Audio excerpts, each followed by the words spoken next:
Homage to fundamental teacher Buddha Shakyamuni. Homage to wisdom warrior Manjushri.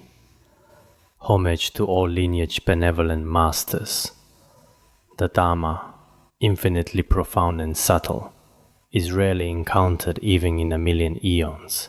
Now we are able to hear, study, and follow it. May we fully realize Tathagata's true meaning. In order to liberate all sentient beings from samsara, please generate supreme bodhicitta. Today we are teaching the words of my perfect teacher on the training in aspirational bodhicitta. We have already covered exchanging self and others and considering others as equal to oneself. Today we begin teaching cultivating bodhicitta by considering others more important than oneself. Regarding the concepts of self-protection versus altruism and universal love, it should be said that the cultivation of Mahayana bodhicitta, the view of Mahayana bodhicitta, is extremely excellent. It encompasses all forms of love, while also manifesting all the tolerance and universal love of both worldly and transcendent realms. Although nowadays some other religions and some charitable organizations also frequently emphasize such spirit, when we fundamentally understand their meaning, there is a vast difference. Regarding matters of self and others, in ancient China, the ancient philosophers such as Yang-Zi, Mo-Zi, and Meng-Zi, etc., all had different viewpoints. Yang-Zi was primarily self-centered, while Mo-Zi was primarily focused on universal love. Later, Meng-Zi considered both of these as extreme phenomena. Meng-Zi once said, Yang-Zi's egoism means having no ruler. Mo-Zi's universal love means having no father. He also said, having no father and no ruler is like being a beast. Being merely self-centered, not even respecting the ruler, is therefore unreasonable. If it's completely universal love and altruism, not even respecting one's own father, then having no ruler and no parents, these two viewpoints are actually the behavior of beasts. This was his meaning, but actually, he himself didn't fully understand the benefits of universal love. Of course, if one is self-centered, it's indeed possible that in their eyes, there would be no ruler, no parents. From a Buddhist perspective, the three jewels, Buddha, Guru, nothing would matter. Because when a person is self-centered, especially attached to themselves, believing in themselves, or being infatuated with themselves, at that time, apart from themselves, everything else they won't distinguish between high and low. But conversely, if it's altruism, actually Meng-Zi himself didn't fully understand the meaning within. In reality, parents are also other beings and should be included among other beings. What he called self at that time might have been only himself. Apart from himself, all of these others. If it's universal love with altruism as primary, the fault of being fatherless is completely absent. Moreover, if this spirit is the behavior of beasts, that would be very laughable. Any animal in the world today, where would they have such a spirit of universal love? So some of his statements certainly have great unreasonable aspects. Therefore, when we haven't systematically studied theory, indeed, the profound and vast aspects of Mahayana sutras and treatises may not necessarily be realized. When you increasingly experience the true Dharma flavor of Mahayana bodhicitta, then you know that all the doctrines and theories in this world are like a person standing on Mount Sumeru, viewing the surrounding mountains, taking in everything at a glance. Everything is beneath their sight, and one should understand this principle. Today, we continue teaching considering others more important than oneself. In the process of learning Mahayana conduct, viewing oneself very lightly, very insignificantly, and placing others in important positions. Actually, if one truly has bodhicitta in their mind stream, they always place other beings in the first position. We often recall Guru Rinpoche's actions throughout his life. Although in appearance he might eat, dress, sleep, and so forth In reality, these were merely skillful means for benefiting other beings. Truly, all his thoughts and actions were without exception for the benefit of others. Especially when the Guru left this world, recalling where he was alive. I personally followed him for nearly 20 years, having this opportunity, having this merit. Now, summarizing the process of relying on the Guru, although some behaviors might not have been proper, indeed I was very careful. In this process, what did I conclude? His entire life was devoted to propagating the Dharma and benefiting other beings. This is very great and extremely admirable. That is to say, as long as it benefits sentient beings, he would do and say anything. If it brought no benefit to sentient beings and was completely for self-benefit, he would not engage in it. Actually, we too should be completely able to achieve this. Of course, we don't dare say we are all ordinary beings. There are certainly many great bodhisattvas here. The ancients also said, among 3 people there must be my teacher. Atisha and many other saints also said, among 4 monastics there are saints. So we don't dare say many are ordinary beings, but appearing as ordinary beings, truly having everything for the benefit of other beings certainly has some difficulties. However, we should understand what kind of profession we are engaged in. For example, if one is a bank employee, their professional duties in the bank are what they do. If one is a teacher, the duty before them is also to cultivate students. And all of us present have generated Mahayana bodhicitta. Then their profession, what they should do, everyone should know without saying. Visualize yourself, whether remaining in samsara or falling into hell, whether illness or pain, any misfortune can be endured, and may the suffering of other beings ripen upon my body. May all my happiness and virtuous results be perfectly possessed by them. Contemplate this from the depths of your heart and put it into actual practice. True considering others more important than oneself is like this. Whether you are ill, in pain, or suffering various humiliations from others, any adversity or misfortune in the world can be endured. And when you experience such suffering, always think, may I take upon myself the suffering of all beings, while all my happiness, reputation, and various excellent pleasures all directly or indirectly dedicate to sentient beings. We often quote from Langli Tangpa's 8 verses of training the mind. May I directly and indirectly offer all benefit and happiness to kind mothers, and may I quietly take upon myself all the sufferings and troubles of mother sentient beings. We must firmly remember, a true practitioner should do exactly this. Directly or indirectly dedicate all of one's own benefit and happiness entirely to sentient beings, entirely to compassionate mother sentient beings, and all the sufferings and troubles of mother sentient beings, pain, afflictions, inequalities, etc., directly or indirectly take upon oneself. In our lives, we often encounter various setbacks or tribulations. At these times, we should think of the true happiness of sentient beings.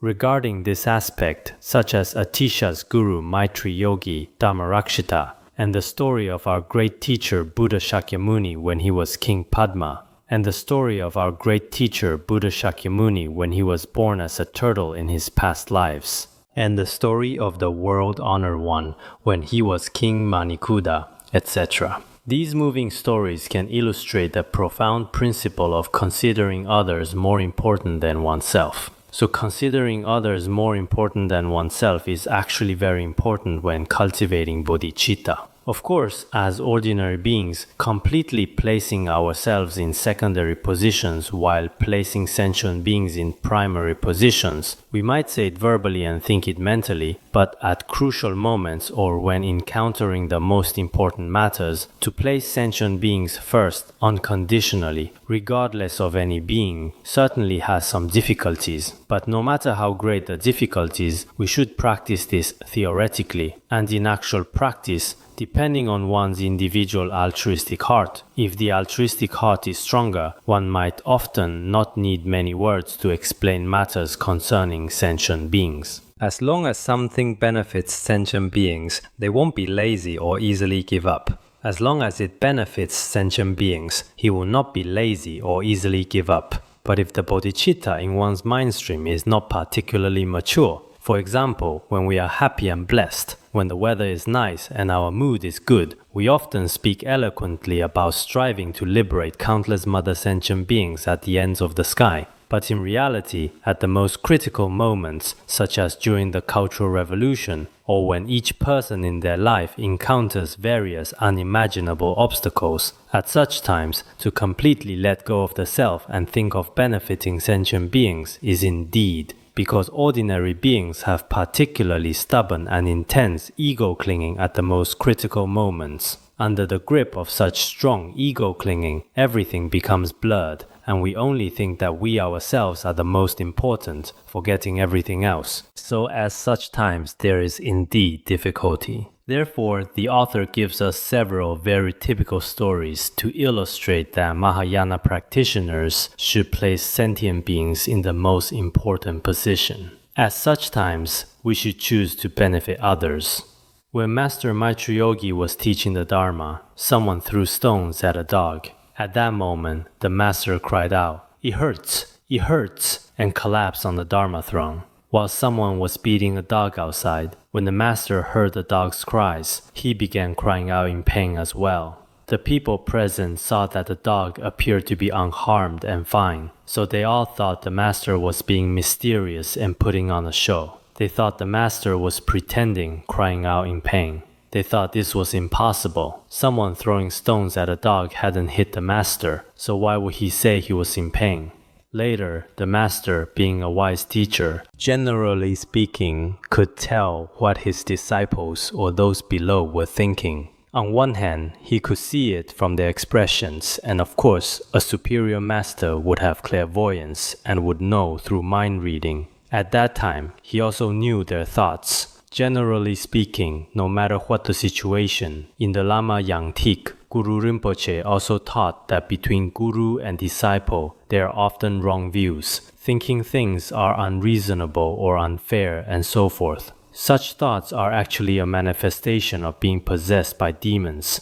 I have taught about these methods before. At that time, they had such thoughts. So the master showed his back to those around him. People clearly saw that on the master's back, in exactly the same place where the dog was struck, there was indeed a high swelling. Right in that spot, it had already swollen up. Only then did everyone know that the master had truly taken on the dog's suffering from being struck by stones. They believed this without any doubt. Later, through this incident, they developed genuine faith in the master. The master took upon himself the suffering of someone beating the dog. Of course, this master was truly extraordinary. Maitriyogi, as we can see from Atisha's biography, was also a remarkable person with supreme bodhicitta in his mind stream. Venerable Atisha also said that among the 157 masters he relied upon, some were truly manifestations of Buddhas, while others appeared as ordinary beings. But regardless, every master possessed supreme qualities, both worldly and transcendent, supreme qualities. On one hand, Guru Rinpoche also taught that Venerable Atisha had pure perception. In such cases, the more masters one relies upon, the better. If one's pure perception is not good, then having fewer masters might be better. This is the reasoning behind such advice. Actually, such accounts are often found in the biographies of many past masters. For example, when others kill sentient beings, in stories like those in the stories of the great achievers in Himalaya, some great masters would take on the suffering of other beings and pass away first, unwilling to let other sentient beings be killed. In one place, a group of people caught a thief. When a master saw this situation, he said, "I was the one who stole, not him." He became the substitute and also manifested passing away. Such cases exist, including our Guru Rinpoche. When I first came, they all told this story, though I wasn't able to go at that time. A few months after I arrived, when Guru Rinpoche finished teaching the ornaments of the middle way and went to Singlong to teach, there too someone was beating a dog outside. At that time, the master manifested exactly like Maitriyogi. The master began crying and taking on that suffering. This is also recorded in the Master's biography. At that time, there was a Vajra brother named Khenpo who was bitten by a poisonous snake. Later, he was in great pain and many treatments were ineffective. At this time, one evening, the Master began to take on the suffering. Eventually, that person's illness was completely cured. The Master developed swelling in exactly the same place where the other had been bitten by the snake. He manifested illness for 15 days, as recorded in his biography. So truly great accomplished masters indeed put benefiting sentient beings first. The ornament of the sutras also says, "Love others more than self. Forget oneself to benefit beings." Loving others completely surpasses self-love. Bodhisattvas benefit sentient beings with a completely selfless attitude. It's not based on our ego or based on self-love. If we truly love ourselves, then in samsara we will forever continue to increase suffering. The way of the Bodhisattva also teaches, clinging to self only increases suffering. Attachment to the self only brings increasing suffering and no happiness whatsoever. Next is the story of Master Dharmarakshita, who was initially a great Pandita of the Sarvastivadin Hinayana school. Although in the first half of his life he had never heard Mahayana Buddhist teachings, according to his biography, he was a Hinayana practitioner of the Sarvastivadin school who had never heard much Mahayana Dharma in his life. But his view was that of the Yogacara school and also the Madhyamaka school. There are two explanations, but indeed he was established in the Mahayana lineage. Actually, being established in the Mahayana lineage, including now in Thailand and Sri Lanka, some study Hinayana Buddhism, but actually their mind for benefiting sentient beings is quite earnest, far surpassing us who constantly claim to be Mahayana practitioners. But when it comes to actually benefiting sentient beings, are unwilling to do anything. They have particularly remarkable great masters. Without effort, he naturally possessed great compassion. Once, his neighbor contracted a serious illness. The doctor said that treating this disease required fresh human flesh, and if obtained, it could be cured. But such medicine was impossible to find, so there seemed to be no other solution. When his neighbor was ill, this is what the doctor said. Master Dharmarakshita had immense compassion. He said, "If it can cure his illness, I can offer my flesh." After saying this, he used a knife to cut flesh from his own thigh and gave it to him. After the patient ate it, it indeed proved effective. Venerable Dharmarakshita, because at that time he had not realized emptiness and was manifestly an ordinary person, experienced immeasurable, particularly intense pain. But because his compassion was extremely strong, he did not develop any regret. He asked the patient, "Do you feel better?" Because he had given his flesh for the patient to eat, and the doctor had said this was necessary. Actually, doctors sometimes often require eating meat, especially in traditional Chinese medicine, and in Western medicine there are many dissections of sentient beings which have already cost many lives, and the traditional Chinese medicine often indeed has meat in its formulations when necessary. That person said, "My illness is cured, but it has brought the master great suffering." At that time, the master said, "As long as you are well, even if I die, I am willing and ready to endure it." Because at that time, as an ordinary person, the pain was extremely unbearable. At night, he could not sleep at all, and only at dawn could he fall asleep briefly. At this time, in his dream appeared a person dressed in white who said to him, "To attain enlightenment, one must experience ascetic practices like yours. Excellent, excellent." Then with saliva, he anointed the wound and wiped it with his hand. He fell asleep like this, and such a scene appeared in his dream. When he woke up, the wound had indeed completely healed without leaving any trace. This person in the dream was actually the great compassionate Avalokiteshvara. From then on, the master truly realized the profound meaning of reality in his mind stream. Just like Bodhisattva Asanga, after he developed great compassion, he had visions of Maitreya and went to Tushita heaven to receive the teachings of Maitreya's 5 treatises. Master Dharmarakshita was originally an ordinary person, but because his compassion was extremely strong, as an ordinary being, he could offer his own flesh. Through this cause and condition, from then on, he completely realized emptiness. When we studied the commentary on the ornament of the middle way, it was also mentioned that some first develop great compassion and then realize emptiness, while others first achieve enlightenment and then develop immense compassion for limitless beings, just as explained in the introduction to the middle way. And from then on, regarding Nagarjuna's 5 treatises on the middle way, he could recite all their words fluently and completely without any effort, naturally and spontaneously. So someone like him, although appearing to be ordinary, actually had times when he gave his own body. Our Guru Rinpoche also often taught that, generally speaking, in history, he is a very typical example of giving one's body before reaching the first Bodhisattva level. This is not even permitted in the way of the Bodhisattva. After reaching the first Bodhisattva level, one's body becomes like vegetables. There is no attachment to it whatsoever. You have no attachment to your own body and no fear of hell. The sutra on the Mahayana principle of the 6 paramitas also says, not fearing hell, not seeking rebirth in heaven, not seeking liberation for oneself. Such a state should be at the first Bodhisattva level or above. Otherwise, generally speaking, not fearing hell. Some people who don't believe in cause and effect say, if I fall, I fall. I don't fear hell. Let me fall today. Some speak this way, but such people are speaking out of ignorance, not because they are too bold or too brave.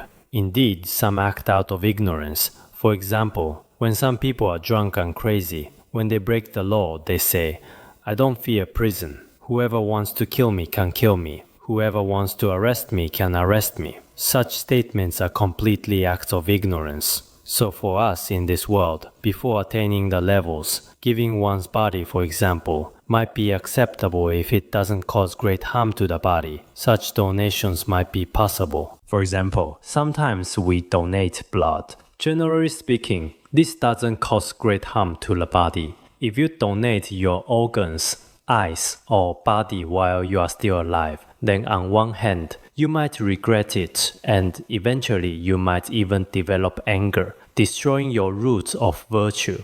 Therefore, although organ donation should be a very good thing that major hospitals and many countries promote, and is often publicized in various related media and materials, I have also thought about this. According to Mahayana Buddhism, if people who have never studied any altruistic teachings can do this, especially organ donation, generally speaking, when a person has no hope of survival, their organs at that time, whether liver, kidneys, or corneas, can be provided to others who have hope and need to use them. But now, sometimes it's very hard to say, because according to law, the person should agree in advance and be willing to donate. Legally, it should be this way. Also, some relatives must agree. With these 2 conditions, when consciousness generally leaves the person, others can use them. But reportedly, society is now quite dark. Some hospitals, to make money, begin removing livers and hearts before the person has completely died. In such cases, their consciousness hasn't completely disappeared, and they might clearly know what's happening. Perhaps at the time, although they had promised before, they might develop anger, because generally when people are dying, their consciousness is extremely acute and sensitive. They are very clearly aware of everything those around them are doing. Now, according to law, countries like Britain, France, and Russia have had legislation for a long time. As long as the person is willing to donate, hospitals can directly remove organs. But now, individual hospitals and some personal behaviors to seek huge profits or obtain various benefits for the hospital. At such times, it's very possible that the person hasn't completely died because organs themselves require that the person not be completely dead.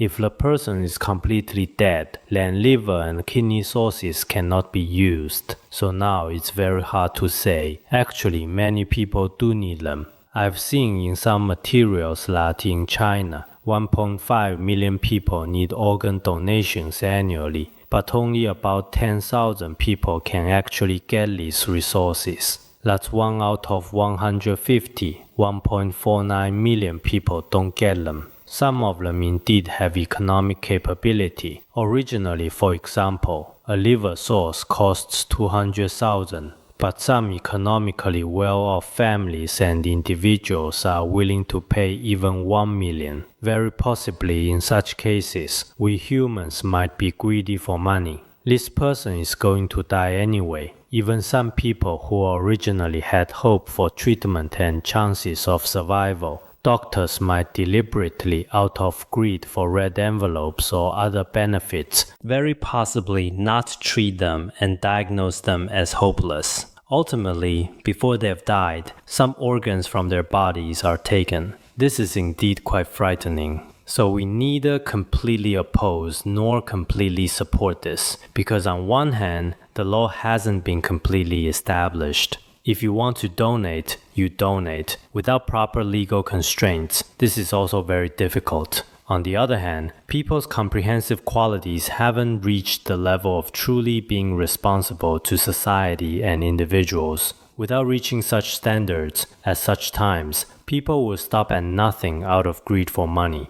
Our previous promises or last wishes, what they might ultimately become, is hard to say. It seems that in some textbook before, it was mentioned that there was a 14-year-old girl whose mother died, and her father led her. When the hospital asked them, the father had already agreed to donate her organs. This should have been in the 60s. The girl was 14 at the time and strongly opposed it. She said, "Although my mother has already left this world, I don't want her body to have defects. When she came to this world, her body was very complete. When she leaves, I want her body to remain intact." But the father said, "We had discussed this before she died. She herself was willing. As long as it benefits others, it seems her corneas were donated at that time. As long as other people had a chance to regain sight, she was willing." Of course, the 14-year-old girl was powerless. The organs were already donated. Later, when this girl grew up, she got married and had children. She also had her own 14-year-old child. When her own father was approaching death, at that time he was also willing to donate, and there happened to be someone with eye problems.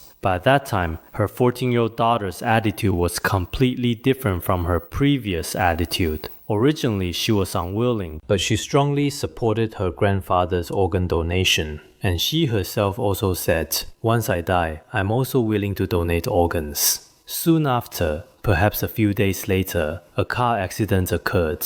The 14-year-old girl had no hope of survival. Her mother, honoring her daughter's last wish, donated her 2 eyes to others. Later, 2 patients, relying on her donation, could once again see the beauty of the world and enjoy its wonder.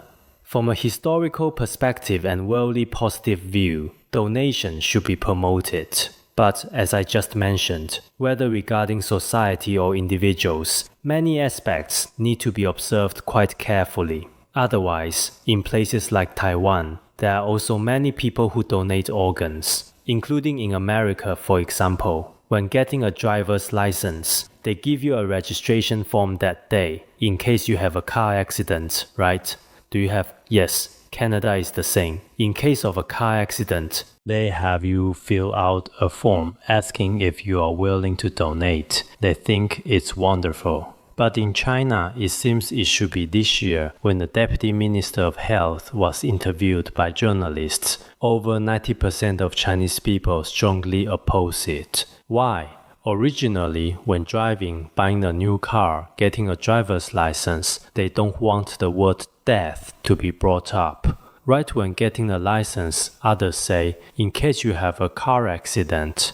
Many people find this particularly taboo, so most people oppose it. Their traditional ways of thinking in many aspects are different. So up to now, filling out such forms when getting a driver's license cannot be implemented for now. The The reason? It's inauspicious. Have you filled it out? You can choose. I chose not to fill it out. Why? I have this feeling. I'm getting a new driver's license and there's a word about death on it. It's not very auspicious. I have this thought.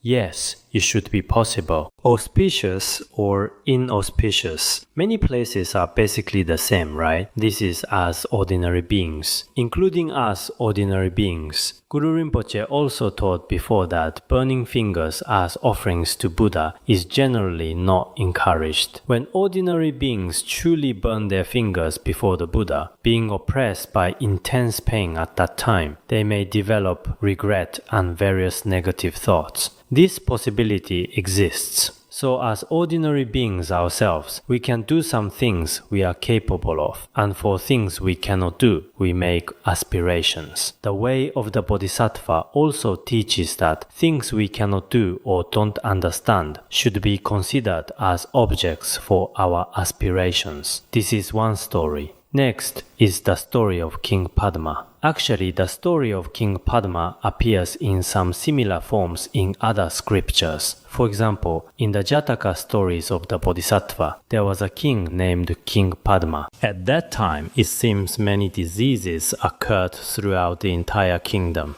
Later, when searching for the source of the diseases, they had a river, and above the river was a poisonous tree. This poisonous tree had caused it. Later, the king asked doctors to find a method of treatment. Because too much time had passed, it was now very difficult. Only one type of fish, this fish's meat, could cure this poison. Besides this, the epidemic had already spread widely. There was really no other way. Later, King Padma made the aspiration to become a fish himself. Then he jumped from the tree into the river and truly became this fish. After many patients ate it, they all recovered. This is also an account from Buddha's past lives. There's such a version. This is quite similar to King Padma's story, but not exactly the same. There's also a quite similar one in the Sutra of Jataka Tales. This one mentions King Shakyamuni. I think the stories of the Rohita fish and King Shakyamuni are quite similar. This story says that at that time, not a single drop of rain fell in the entire country. First, there was an extremely severe drought that had lasted 3 years. The king was extremely worried, fearing that the entire nation would suffer great disaster. Then he consulted some Brahmins for divination. At this time, they said it might be 10 years before rain would fall, bringing great disaster. At this time, they said if there were Shakyamuni fish in the country, it could eliminate the disaster of famine. Later, the king himself made an aspiration and fasted for 7 days without eating. He passed away this way and finally became as large as a mountain, particularly large like a black mountain, becoming a Shakyamuni fish. The people of the country cut his flesh and eliminated the famine at that time. This story is quite similar to King Padma's story. Let me tell this story now. When the World Honor One was reborn as King Padma, once in his territory, a very severe epidemic occurred, and many people died from it. The king summoned doctors and asked, "What effective methods are there now to eliminate this epidemic?" The doctors reported to him, if there were Rohita fish meat, it could treat and stop the epidemic. Other methods, because the area covered by the epidemic's toxins was particularly vast, including the doctors and Brahmins at that time, they all couldn't figure it out and were confused. So only the Rohita fish was the best and most effective method. Besides this, there was no other way. After hearing this, the king chose an auspicious day. In the early morning, he bathed, changed clothes, and took the 8 precepts, made vast offerings to the 3 jewels, and after earnest prayers, made this aspiration. May I, after death, immediately be reborn as a Rohita fish in Nivrita river. After saying this, he leaped from the palace hundreds of fathoms high. As a result, he was immediately reborn through miraculous birth. If it were womb birth or egg birth, it would take a very long time to become another being. But with miraculous birth, his body transforms very quickly. In Nivrita river, he became a Rohita fish. Then that fish spoke in human language to all the people throughout the country. I am the Rohita fish. You can take my flesh and eat it. At that time, because they happen to lack this medicine, when people encounter their own problems, they don't care about other beings' pain. So everyone rushed to cut its flesh. After one side of the body was cut away, it turned over to let people cut the other side. After the flesh on one side was cut away, it began to grow back again. Due to his power of aspiration, it grew back again. In this way, alternating back and forth after eating the Rohita fish meat, all the patients completely recovered their health. That fish finally said to everyone, I am your King Padma. This should be in Buddha Shakyamuni's The White Lotus and also in some other Buddhist stories, though some story details are slightly different. To help you escape disease, I gave up my life and became a Rohita fish. If you wish to repay my kindness, you should do your utmost to abandon evil and practice virtue. The people also acted according to his teachings. From then on, they never fell into the lower realms or wrong paths. Due to the power of one king's aspiration, from then on, these beings never fell into the lower realms. All their diseases were indeed eliminated through his power of aspiration. So for benefiting sentient beings, bodhisattvas can completely give up themselves. The Jatakamala, a garland of birth stories, also says, through the bodhisattva's compassionate aspiration power, having compassion for all beings, courageously donating himself, he generates no thoughts of worry or suffering. The bodhisattva's great compassionate aspiration power is particularly strong. He has compassion for and thinks of all beings. For this reason, driven by fierce compassion, he can completely donate himself and completely let go of himself. He can let go even of this life. When he benefits others or cuts his own flesh, he never generates any resentment, sorrow, or suffering. None at all. Furthermore, the World Honor One was reborn as a particularly enormous turtle. This story is also in the great biography. What was this like? It tells that originally 500 merchants went to the ocean to seek treasures.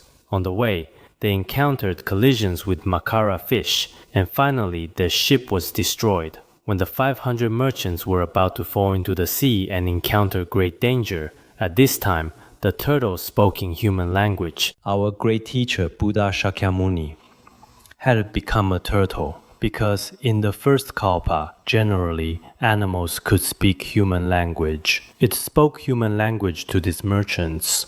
You can all ride on my back. I will save you and carry you to the other shore. So it carried all 500 merchants on its back and walked from the boundless ocean toward the shore. Its physical strength was limited, so by the time it reached the shore, it was basically exhausted and extremely weary. Once it reached the shore, it had safely delivered all these merchants. Afterwards, it didn't have time to return to the ocean and fell asleep there. At this time, there were 80,000 mosquitoes. It mentions 80,000 mosquitoes here. In the Sankha Bedavastu of Mulasarvastivada Vinaya, there is this account. And in that account, it mentions ants. But anyway, there were small animals, whether ants or mosquitoes. In Buddhist history, were they actually ants or mosquitoes at that time? Anyway, they were small animals. It's not remembered particularly clearly.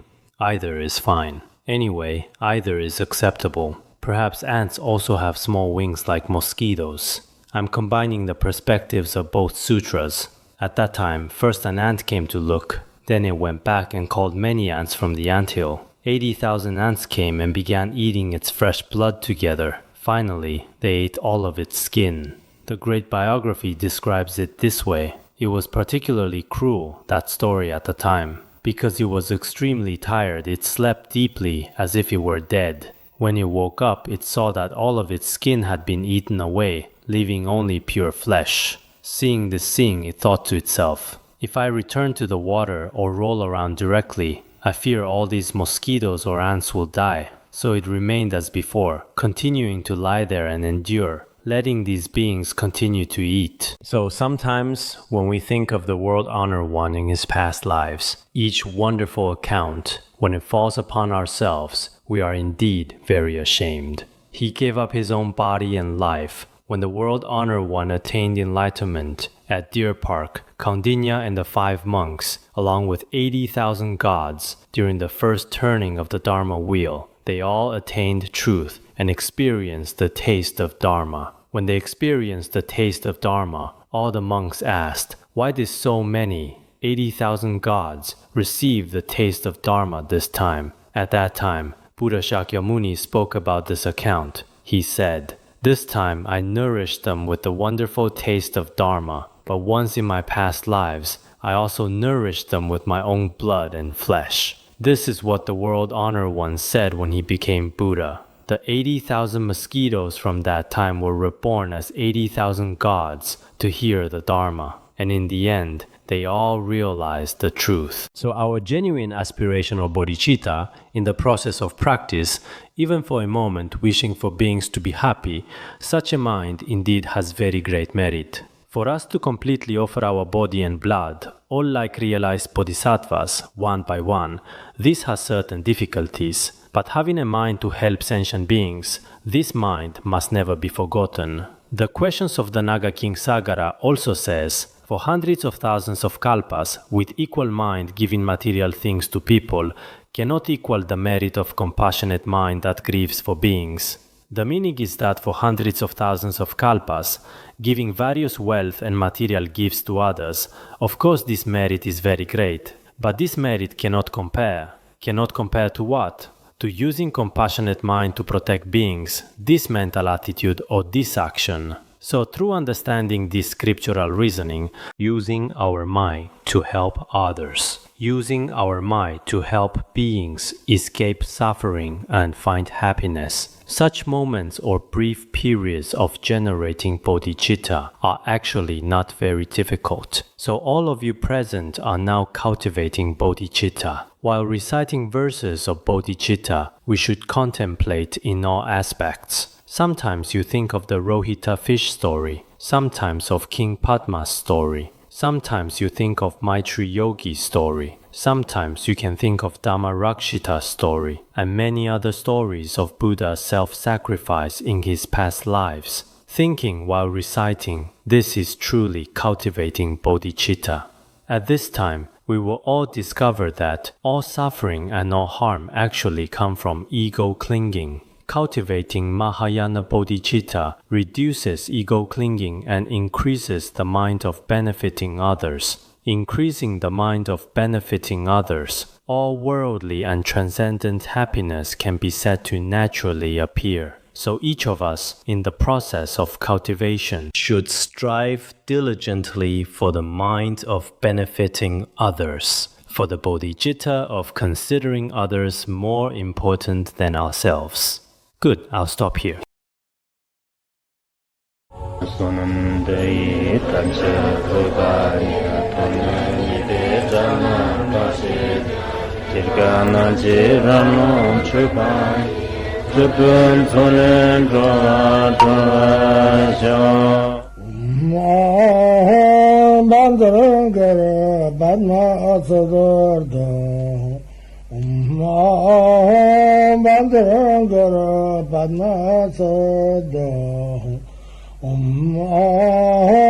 Bandara Padma Sodargye